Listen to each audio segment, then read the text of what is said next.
ఉన్న బంగారాన్ని విడిపించి ఆ రోజు ఆన్లైన్ రేటుకే మేము కొంటాం. Sharma gold company. నమస్కారం, వెల్కమ్ టు సుమన్ టీవీ. నేను గీతాంజలి. అఖండ ధనప్రాప్తిని కలిగించి శత్రునాశనం చేసి అకారణ భయాలను తొలగించే ఆ వారాహీమాత నవరాత్రులు జూలై 6వ తారీఖు నుంచి 14వ తారీఖు వరకు రాబోతున్నాయి.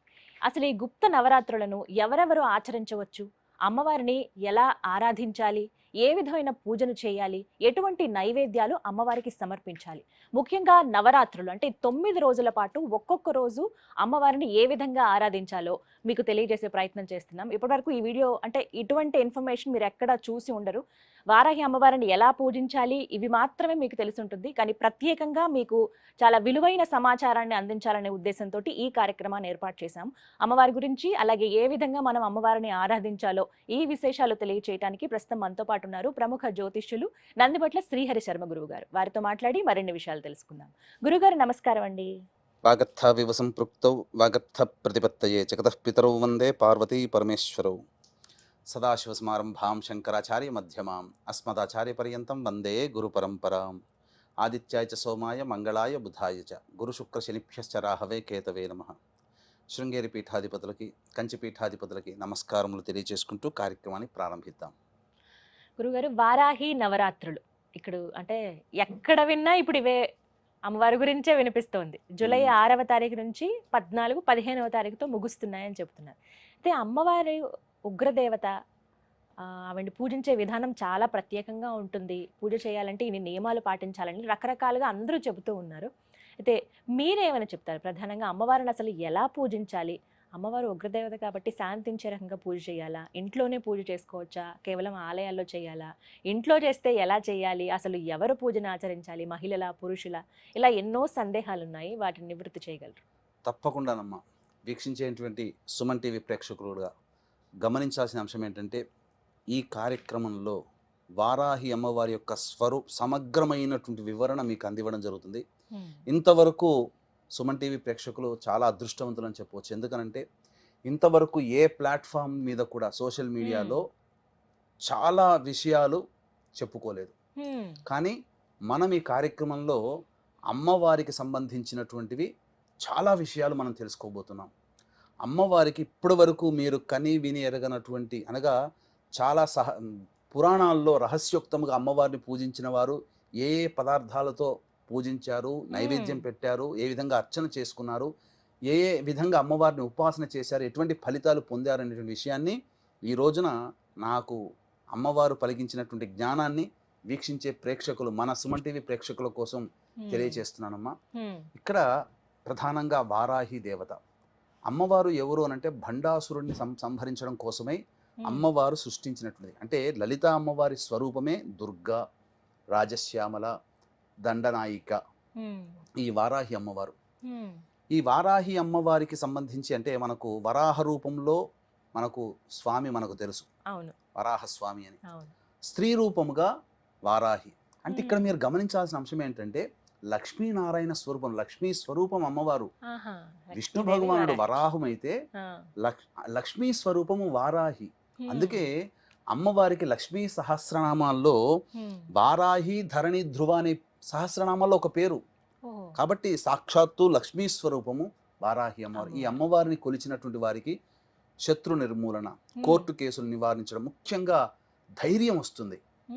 ముఖ్యంగా ఈ సస్యాధిపతి అమ్మవారు, ఆషాఢ మాసం కదా, రైతులందరూ పొలం దున్నుకుంటారు. ఇది సస్యాధిపతి, పంట పొలాల్లో పంటలు బాగా పండుతాయి అమ్మవారిని పూజించిన రైతులకి. అలాగే అన్నిటికంటే మించి శత్రుంజయము. మన కోసం మన మీద ఎవరైతే శత్రువులు ఉంటారో, మన మీద ఏదైనా చెయ్యాలని చెప్పి ఆలోచించేస్తారు కదా కుట్రలు, ఆ కుట్రలు చేయలేకపోతారు వాళ్ళు. అంతటి శక్తివంతమైనటువంటిది ఈ వారాహి అమ్మవారు. అన్నిటికంటే మించి ధనప్రాప్తిని విశేషంగా కలగజేస్తుంది వారాహి అమ్మవారు. కాబట్టి ఈ వారాహి అమ్మవారిని ఎవరు చేసుకోవచ్చు అనంటే, ఈ అమ్మవారి నవరాత్రులకు సంబంధించి గుప్త నవరాత్రులు పేరులోనే రహస్యం అని, గుప్తం అంటే రహస్యం.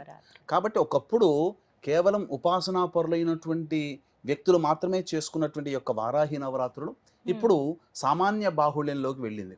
కాబట్టి ఎవరైనా చేసుకోవచ్చు, దేవతని ఉపాసించడానికి ఎవరైనా చేయవచ్చు. కాకపోతే చేసే విధానంలో ఉన్నప్పుడు మాత్రము దానికి తగ్గ వాళ్ళు మాత్రమే చేయాలి. ఇప్పుడు అటం బాంబు ఉందమ్మా, దాన్ని నిర్వీర్యం చేయాలి. అందరూ చేయగలుగుతారా? తెలుసు, ఎవరు వాళ్ళు చేయాలి. కాకపోతే ఇక్కడ ఏంటనంటే వీక్షించేటువంటి సుమన్ టీవీ ప్రేక్షకులు కూడా అమ్మవారిని సామాన్యమైనటువంటి వ్యక్తులు కూడా సామాన్య విధానంతో అర్చించి గొప్పదైనటువంటి ఫలితాన్ని పొందవచ్చు. ఇక్కడ భక్తి ప్రధానము, అంటే అందరూ పూజించవచ్చు అంటున్నారు. అందరూ పూజించుకోవచ్చు. కాకపోతే దీనికి ఉన్నటువంటి నియమం ఏంటంటే అమ్మవారిని సూర్యోదయం కంటే ముందే పూజ చేయాలి, లేదా సూర్యాస్తమయం తర్వాతనైనా చేయాలి. చేసేటప్పుడు ఖచ్చితంగా ఉదయం ఎలాగో దంతధావనం, పళ్ళు తోముకుంటాం, సాయంత్రం పూట చేసే వాళ్ళు కూడా దంతధావనం చేసుకునే శుచిగా అమ్మవారిని ఆరాధించాలని శాస్త్రం చెప్పబడుతుంది. ఇక్కడ అది ప్రధానం.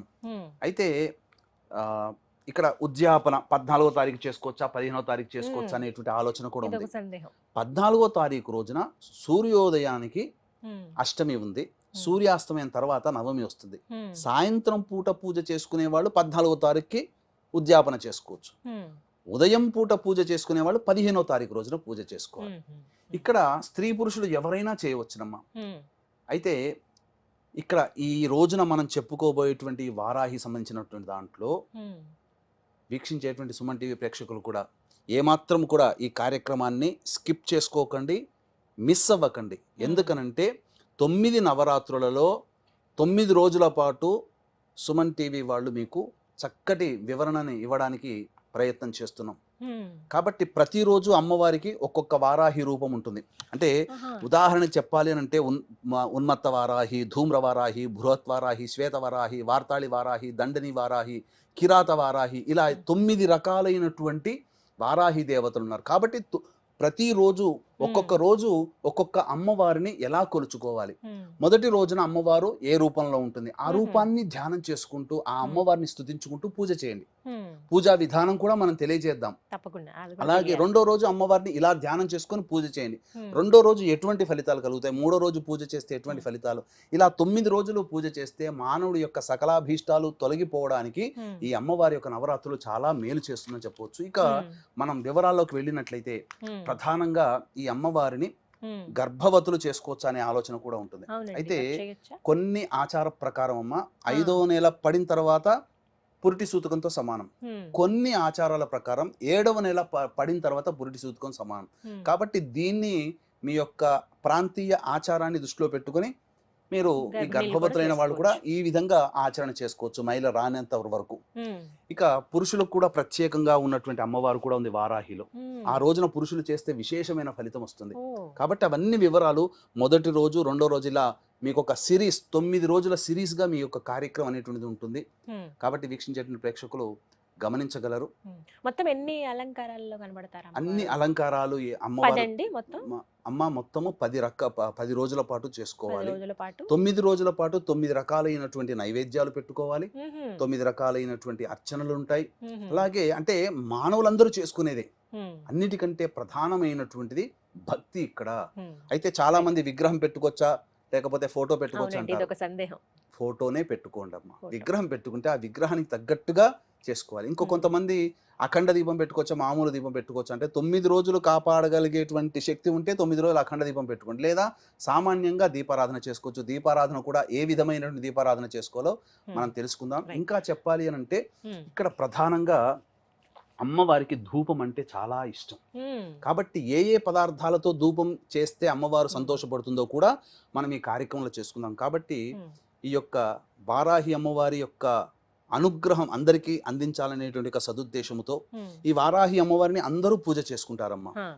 ఈ యొక్క వారాహి అమ్మవారికి సంబంధించి పూజ చేసేటప్పుడు మనం చెప్పుకున్నాం కదా, 12 నామాలని శక్తి ఉంటే 108 సార్లు 12 × 108 సార్లు ప్రతిరోజు పారాయణం చేయడం, లేదా 54 సార్లు, లేదా కనీసం 27 సార్లైనా 12 నామావళిని పారాయణం చేయాలి. దీనితో పాటుగా అమ్మవారి యొక్క సంపూర్ణమైనటువంటి అనుగ్రహం కలగాలి అని అంటే ఖచ్చితంగా ప్రతిరోజు లలితా సహస్రనామ పారాయణం అనేటువంటిది చేయండి.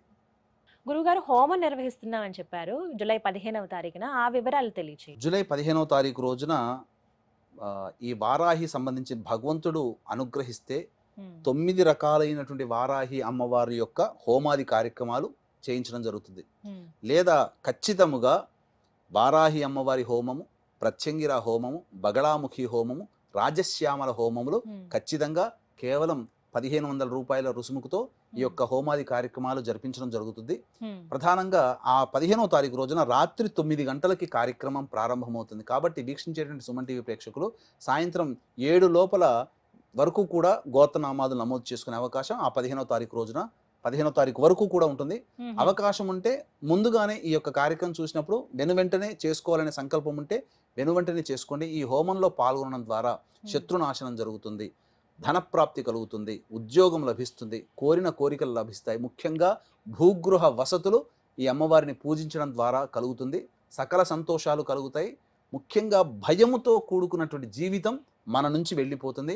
ధైర్యంగా బతకగలుగుతాం. విలువైన సమాచారం ఇది. ఎవరైతే హోమంలో పాల్గొనాలనుకుంటున్నారో వారికి గురువుగారి నెంబర్ స్క్రీన్ మీద డిస్ప్లే చేస్తామండి. కాల్ చేసి మీరు వివరాలు కనుక్కోండి. ఏ హోమం అయితే మీరు చేయించుకోవాలనుకుంటున్నారో కేవలం 1500 రూపాయలకి హోమాన్ని నిర్వహిస్తున్నారు. మీ పేరు అలాగే గోత్రాలు కూడా మీరు నమోదు చేయించుకోండి. గురువుగారు, అసలు వారాహి అమ్మవారికి పూజ ఏ విధంగా చేయాలండి ఈ 9 రోజుల పాటు నవరాత్రుల్లో? వారాహి అమ్మవారికి పూజ ప్రధానంగా లలితా అమ్మవారి చిత్రపటము కానీ లేదా చిన్నపాటి స్ఫటికంతో కానీ వెండితో కానీ ఇత్తడితో కానీ బంగారంతో కానీ ఉన్నటువంటి శ్రీచక్రాన్ని ముందు ప్రతిష్ఠించుకోవాలి. తర్వాత ఆ లలిత అమ్మవారి ముందర కలశం పెట్టుకునే ఆచారం ఉంటే కలశం పెట్టుకోండి. లేకపోతే కనీసము ఒక పక్కన అమ్మవారికి ఒక పక్కన రాజశ్యామల, ఒక పక్కన వారాహి అమ్మవారి చిత్రపటం పెట్టుకోండి. ఈ 3 దేవతలు ఉండాలి ఖచ్చితంగా. అమ్మవారికి ఈ 3 దేవతలకి కూడా పసుపు కొమ్ముల మాల వేయండి. చెప్తాను ఎందుకు ఆ పసుపు కొమ్ముల మాల అనేటువంటిది. ఇక సూర్యోదయం కంటే ముందే ఈ అమ్మవారి పూజ చేసుకోవాలి, లేదా సూర్యాస్తమయం తర్వాతనైనా పూజ చేసుకోవాలి. ముందుగా ఈ అమ్మవారికి దీపారాధన ఎలా చేయాలి? దీపారాధన అమ్మవారికి కందగడ్డలో దీపారాధన చేస్తే చాలా సంతోషిస్తుందటమ్మ.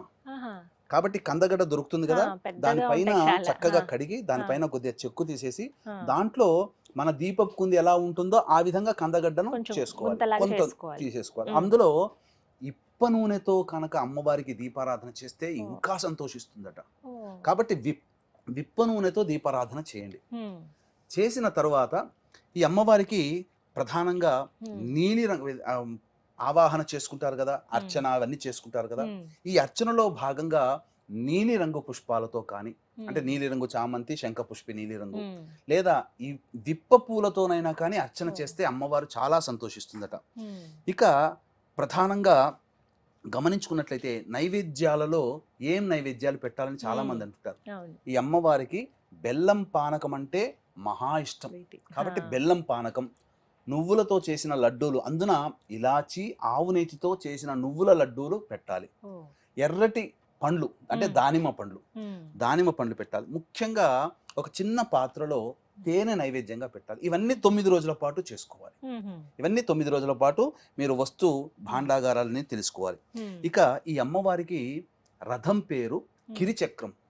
అంటే ఈ అమ్మవారి పూజ చేసేటప్పుడు అమ్మవారి యొక్క దేహాన్ని, రూపాన్ని మనసులో ధ్యానం చేసుకుంటూ 1000 మంది వరాహములు లాగుతుండగా అమ్మవారు ప్రయాణిస్తుందట.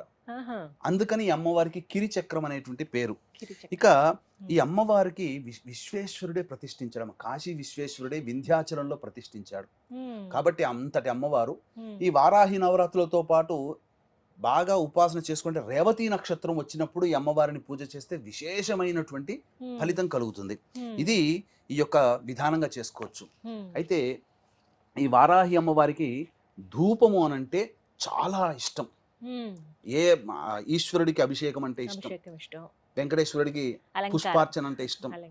అమ్మవార్లకి ఏ అమ్మవారికైనా ధూపం అంటే చాలా ఇష్టం. ప్రత్యేకించి ఒక్కొక్క అమ్మవారికి ఒక్కొక్క రకమైన ధూపం చేయాలి. ఈ వారాహి అమ్మవారికి ధూపం ఏంటనంటే మన ఇంట్లో దొరికే వస్తువులే మనం తెచ్చుకోవచ్చమ్మా. ఏంటి ఆ వస్తువులు? ఆ వస్తువులన్నిటినీ పొడి చేసి ఆ గుగ్గిలంలో మన బొగ్గులు ఉంటాయి కదా, మనం మండుతున్నటువంటి బొగ్గుల మీద వేసి అమ్మవారికి ధూపం ఇస్తే అసలు అమ్మవారు సంతోషం ఇంత అంతా పట్టరానిదట. ఏమా ద్రవ్యాలు తెచ్చుకోవాలి అని అంటే గుగ్గిలం, సాంబ్రాణి అంటుంటాం. అది తెల్లదైనా నలుపుదైనా పర్వాలేదు. ఇక యాలకుల పొడి, ఇలాచీ పొడి అని అంటారు. ఇక పసుపు పొడి, శుద్ధమైనటువంటి పసుపు పొడి 3, తెల్ల గురువింద గింజల పొడి దొరుకుతాయి, పచారీ షాపులో దొరుకుతాయి. ఇక్కడ ఇది మాత్రం దొరకకపోవచ్చు. తెల్ల ఈశ్వరి వేరు అని అంటారు, అది దొరకకపోవచ్చు. సాధ్యమైనంత వరకే మీరు తెచ్చుకోండి. ఆయుర్వేదం షాప్ లో ఏమైనా ప్రయత్నిస్తే దొరుకుతాయమ్మా. తెల్ల ఈశ్వరి వేరును దంచి పొడి చేసుకోవాలి. ఇక తెల్ల జిల్లేడు పువ్వుల పొడి, తెల్ల జిల్లేడు పువ్వులను తెచ్చుకొని దాన్ని నీడను ఆరబెడితే పొడి చేసుకోవచ్చు. ఇక మిరియాల పొడి, కారం పొడి, శొంఠి పొడి, ఇవన్నీ వేసి అమ్మవారికి ధూపం ఇవ్వాలి. రోజుకొక్కటిగా లేదు, అన్ని కలిపి ప్రతిరోజు ధూపంలో. ఇప్పుడు మనం చెప్పినటువంటి వివరాలు ఏదైతే పూజా విధానం ఉందో అందరికీ తెలుసు. అన్ని ప్రసార మాధ్యమాల ద్వారా పూజా విధానం ఎలా చేసుకోవాలో తెలుస్తుంది. మనం ప్రత్యేకించి ఈ యొక్క సంబంధించినటువంటిది ఈ యొక్క ధూపం వేయాలి. అయితే అమ్మవారికి ద్వాదశ నామావళి అని ఉంది. ఆ ద్వాదశ నామావళి చాలా ప్రీతికరం అమ్మవారికి. శక్తి ఉందనుకోండి, ఆ ద్వాదశ నామావళిని రోజుకి 108 సార్లు పారాయణం చేయండి, లేదు 54 సార్లు అయినా పారాయణం చేయండి. ఇక కందగడ్డ దీపారాధన చేశాం కదా, మీకు శక్తి ఉంటే ప్రతిరోజు కందగడ్డతో ఆ దీపారాధనగా కుందిగా తయారు చేసుకుని ప్రతిరోజు ఒక కందగడ్డలో వేయొచ్చు, లేదా ఒకే కందగడ్డది 9 రోజుల పాటు ఉండి తర్వాత మనం ఈ అమ్మవారికి 9వ రోజు 10వ రోజు ఆచారం ఉంటుంది కదా, అప్పుడు ఆ నైవేద్యంగా ఆ యొక్క కందగడ్డని ఇంట్లో వండుకొని భోజనం చేయవచ్చు. నైవేద్యములో చిలకడ దుంప, బెల్లం పానకం, పనసపండు, దానిమ్మ గింజలు, అది నువ్వుల లడ్డూలు, నల్లదైనా తెల్లదైనా నువ్వుల లడ్డూలు, ఇలాచి, ఆవు నేతితో చేయాలి, బెల్లము, ఇవి పెట్టినట్టయితే అమ్మవారు, చిలకడ దుంప, ఇవి అమ్మవారికి చాలా ప్రీతికరం. ఇక హోమం చేసుకునే అలవాటైతే హోమంలో తోక మిరియాలు, తెల్ల ఆవాలు, పనసపండు ఇవన్నీ వేయాలి. ఇక అమ్మవారికి తాంబూలం సమర్పించేటప్పుడు పచ్చకర్పూరం, జాపత్రి, జాజికాయ, ఇలాచి, లవంగాలు, ఇలా సుగంధ ద్రవ్యాలు, జవ్వాది, ఇలా కలిపి, జవ్వాది పొడి ఉంటుంది, కలిపి అమ్మవారికి తాంబూలం పెట్టి తర్వాత మీరు చేసుకున్నటువంటి ఆ పదార్థాలు ఏదైతే ఉన్నాయో ఆ తాంబూలం పూజ చేసుకున్న వాళ్ళు సేవనం చేయొచ్చు, నైవేద్యం కూడా అందరూ తినవచ్చు. ఈ విధంగా పూజా విధానం అన్నమాట. పూజా విధానం చాలా చక్కగా వివరించారండి. ముందుగా అందరూ ఇవి తెలుసుకోవాలి. ఇవి 9 రోజుల పాటు అందరూ ఆచరించవలసినవి. 9 రోజుల పాటు మనం చెప్పినటువంటి విధానంగా అమ్మవారిని ఆ విధంగా ధూపము, నైవేద్యము, దీపారాధన, అర్చన, ఇవన్నీ మనం చెప్పినటువంటి వస్తువులతో చేస్తే చాలా విశేషం. ఇక మనం 9 రోజులలో 9 రోజుల పాటు ఒక్కొక్క అమ్మవారు ఏ రూపంలో ఉంటుంది, ఏ రూపంలో ధ్యానం చేసుకొని అమ్మవారిని పూజించాలో కూడా తెలుసుకుందాం. ఇప్పటి వరకు పూజా విధానం ఎలా చేయాలి, ఏ నూనెతో దీపారాధన చేయాలి, ఎటువంటి నైవేద్యం అమ్మవారికి సమర్పించాలో తెలుసుకున్నారు కదా. మరి నవరాత్రుల్లో ఒక్కో రోజు అమ్మవారు ఏ రూపంలో మనకి దర్శనమిస్తారు, మరి ముఖ్యంగా ఆ రోజున ఏ విధంగా పూజ చేయాలి, ఒక్కో ఎపిసోడ్ ద్వారా మీకు అందించే ప్రయత్నం చేస్తున్నాం. ముందుగా మొదటి రోజు వారాహి అమ్మవారిని ఏ విధంగా పూజించాలో తెలుసుకుందాం. గురుగారు, మొదటి రోజున అమ్మవారిని ఉన్మత్త వారాహి రూపంలో మనం కొలుచుకుంటాం. ఈ వారాహితో పాటుగా ఇంద్రాణి దేవిగా కూడా కొలుచుకోవచ్చు. అంటే కొంతమందికి లలిత నవరాత్రులు చేసే అలవాటు ఉంటుంది కదా, అందులో అంటే సప్తమాతృకలను కూడా ఉన్నాయి కదమ్మా, ఇంద్రాణి దేవిగా కూడా కొలుచుకోవచ్చు. ప్రధానంగా ఉన్మత్త వారాహిగా కొలుచుకోవాలి. అయితే ఈ ఉన్నత వారాహి ఎవరయ్యా అనంటే వరాహములో ఉన్నటువంటి స్త్రీ వరాహం, అంటే ఆడవరాహము చెప్పబడి ఉంది శాస్త్రంలో. అయితే ఎలా ఉంటుందట, 8 భుజాలతో ఉంటుందట అమ్మవారు. ప్రతి భుజంలో దంతం అంటే పన్ను, అలాగే ప్రతి భుజంలో ఒకవైపున కమలం పెట్టుకొని ఉంటుందట ఈ అమ్మవారు. అలాగే గేదె, దున్నపోతు గేదె అని అంటారు కదా, గేదె వాహనంగా చేసుకొని ఉంటుందట ఈ అమ్మవారు, ఈ ఉన్నత వారాహి అమ్మవారు.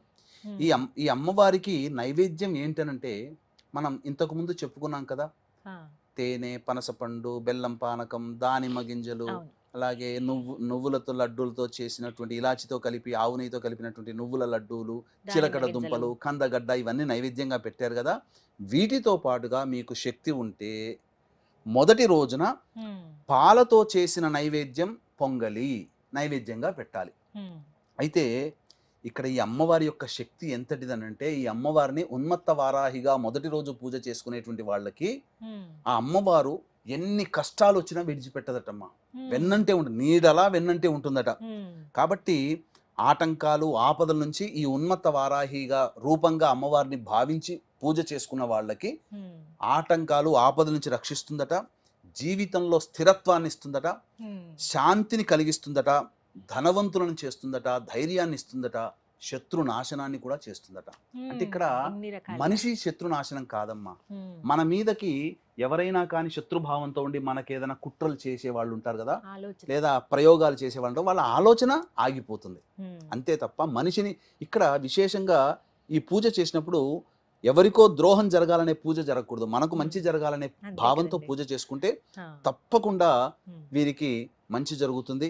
ఈ ఉమ్, విధంగా ఉన్మత్త వారాహి రూపంలో మొదటి రోజున ఎవరైతే కొలుస్తారో ఉమ్, వారికి ఆ అమ్మవారు నీడలాగా వెంటాడి రక్షిస్తుంది అని చెప్పడంలో ఏమాత్రం సందేహం లేదని చెప్పవచ్చు. Hmm. అలాగే వీక్షించేటువంటి ప్రేక్షకులు 15వ తారీఖు రోజున వరాహ అమ్మవారికి సంబంధించినటువంటి హోమాది కార్యక్రమాలు 1500 రూపాయలకే నమోదు చేయించడం జరుగుతుంది. ఉమ్. అవకాశం ఉన్న వాళ్ళు కార్యక్రమ తదనంతరం కాంటాక్ట్ చేయండి. అలాగే ఎవరైతే నవరాత్రులు పూర్తి చేసుకుంటారో అమ్మవారిని వారాహి అమ్మవారిని కొలుచుకుంటారో ఇలా మొదటి రోజు నుంచి 9 రోజుల పాటు చివరి రోజున గురువుగారు హోమం తలపెడుతున్నారు. ఆ కార్యక్రమంలో మీరు పాల్గొనాలనుకుంటే స్క్రీన్ మీద కనపడుతున్న నెంబర్స్కి కాల్ చేసి మీ పేరు గోత్రాలు నమోదు చేయించుకోండి.